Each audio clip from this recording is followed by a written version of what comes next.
Hi అండి. అందరికీ నమస్కారం. మన రాష్ట్రంలో కూటమి ప్రభుత్వం అధికారంలోకి వచ్చిన తర్వాత కొత్త రేషన్ కార్డుల ప్రక్రియ అయితే ఇంతవరకు మొదలు పెట్టలేదు. ఇందుకు సంబంధించి 3,00,000 వరకు రిక్వెస్ట్‌లొచ్చినాయి అనేసి నిన్నటి ప్రెస్ మీట్‌లో పౌర సరఫరాల శాఖ మంత్రివర్యులు శ్రీ నాదెండ్ల మనోహర్ గారైతే చెప్పడం జరిగింది. అందుకు గాను ఇవాల్టి నుంచి అనగా 7వ తారీఖు నుంచి కొత్త రేషన్ కార్డుల జారీ ప్రక్రియ అనేది మొదలు పెడుతున్నాము. ఎవరికైతే కొత్త రేషన్ కార్డు తీసుకోవాలనుకుంటున్నారో వారు మీ దగ్గరలో ఉన్న సచివాలయంలో కొత్తగా అప్లికేషన్ అనేది పెట్టుకోవచ్చు అనేసి నిన్నటి ప్రెస్ మీట్‌లో అయితే చెప్పడం జరిగింది. అయితే దీనికి సంబంధించి ఈ రేషన్ కార్డులకు సంబంధించి 7 రకాల సర్వీసులనేది ఎనేబుల్ చేస్తున్నాము అనేసి చెప్పడం జరిగింది. ఈ 7 సర్వీసులు ఏమేమి? వాటికి సంబంధించి ఏమేమి డాక్యుమెంట్లు కావాలి?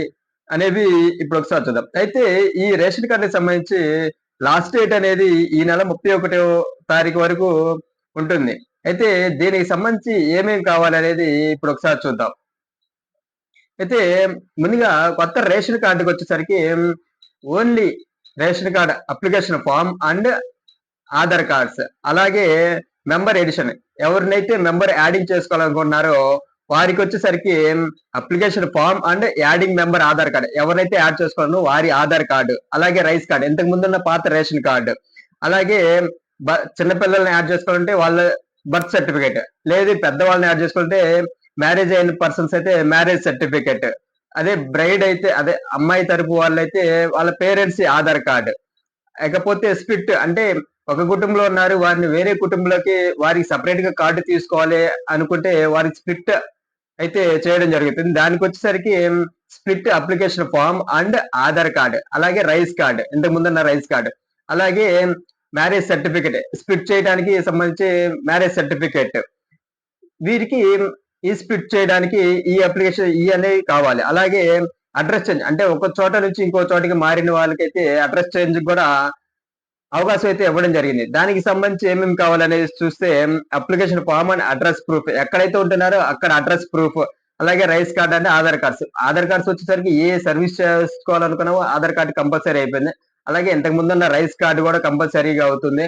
ఇకపోతే కొంచెం చిన్న చిన్న వేరియేషన్ అనేది ఉంది. అలాగే సరెండర్ కార్డ్ ఇంతకు ముందున్న రైస్ కార్డ్ అనేది సరెండర్ చేయాలి అనుకుంటే application form and Aadhaar card and rice కార్డే application form Aadhaar card rice card అలాగే ఆధార్ కరెక్షన్ కి వచ్చేసరికి application form and Aadhaar cards rice card అలాగే మెంబర్ డిలీషన్ అంటే ఎవరైనా చనిపోయిన వారు ఉన్నా లేదా వేరే రైస్ కార్డ్ లోకి వాళ్ళ స్ప్లిట్టింగ్ వచ్చిన ఇది రేషన్ కార్డ్ లో డిలీట్ చేయాలనుకుంటే వారికి వచ్చేసరికి application form and rice card అలాగే డెత్ సర్టిఫికేట్ చనిపోయిన వాళ్ళు ఉంటే వాళ్ళు డెత్ సర్టిఫికేట్ ఈ సర్వీసులు అనేది ప్రెసెంట్ ఇవాళ నుంచి మీ గ్రామ సచివాలయాల్లో ఎనేబుల్ చేస్తున్నాం అనేసి చెప్పడం అయితే జరిగింది. వీటికి వచ్చేసరికి మినిమం ఛార్జ్ అనేది 50 రూపీస్ కూడా తీసుకుంటున్నారు. కాబట్టి ఈ సర్వీసులన్నీ ఎవరైతే రేషన్ కార్డు కోసం ఎదురు చూస్తున్నారో వారి ఈ అవకాశాన్ని అయితే సద్వినియోగం చేసుకుంటారనేసి భావిస్తున్నాం.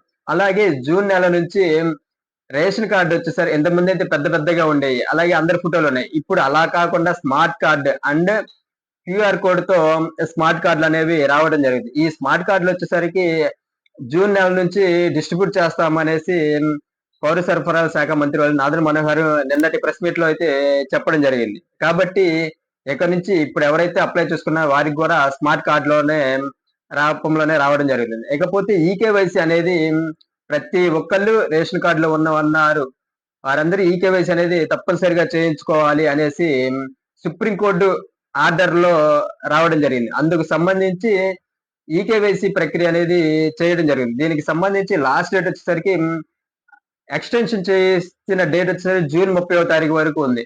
ఇంతకు ముందు అయితే ఏప్రిల్ 30 వరకే ఉంది. దాన్ని కొంచెం ఎక్స్టెన్షన్ చేసి జూన్ 30వ తారీఖు వరకు ఈకేవైసీ ప్రక్రియ అనేది చేయడం జరిగింది. ఈకేవైసీ ఎక్కడ చేయించుకోవాలంటే మీ గ్రామ వార్డు సచివాలయాల్లో చేయించుకోవచ్చు. లేదా మీరు ఎక్కడైతే రేషన్ అనేది తీసుకుంటున్నారో వారి దగ్గర ఈ పోస్ట్ మిషన్ అనేది ఉంది.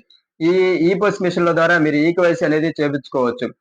ఈ ఈకేవైసీ అనేది ఇప్పటి వరకు 94% ఈకేవైసీ అనేది కంప్లీట్ చేశామనేసి చెప్పడం అయితే జరిగింది. రిమైనింగ్ పర్సన్స్ వచ్చేసరికి బిలో 5 ఇయర్స్ అండ్ 8 ఇయర్స్ దాటిన వారికి ఈ ఈకేవైసీ అనేది అవసరం లేదు అనేసి గైడ్ లైన్స్ అయితే రావడం జరిగింది. ఇకపోతే రిమైనింగ్ వాళ్ళు మొత్తం ఈకేవైసీ చేయించుకోవాలి అనేసి నిన్నటి ప్రెస్ మీట్ లో జరిగింది. రిమైనింగ్ ఆ 6% కూడా ఈకేవైసీ చేసుకుంటారని చెప్పేసి భావిస్తున్నాం. ఈకేవైసీ చేయించుకోకపోతే ఇక ముందు రేషన్ అనేది రావడం ఆగిపోతుంది అనేసి చెప్పడం జరిగింది. ఈ అవకాశాన్ని ఎవరైతే ఈ రేషన్ కార్డు సర్వీసులన్నీ కోసం ఎదురు చూస్తున్నారో వారు ఈ అవకాశాన్ని సద్వినియోగం చేసుకుంటారనేసి భావిస్తున్నాం. ఓకే అండి. Thank you.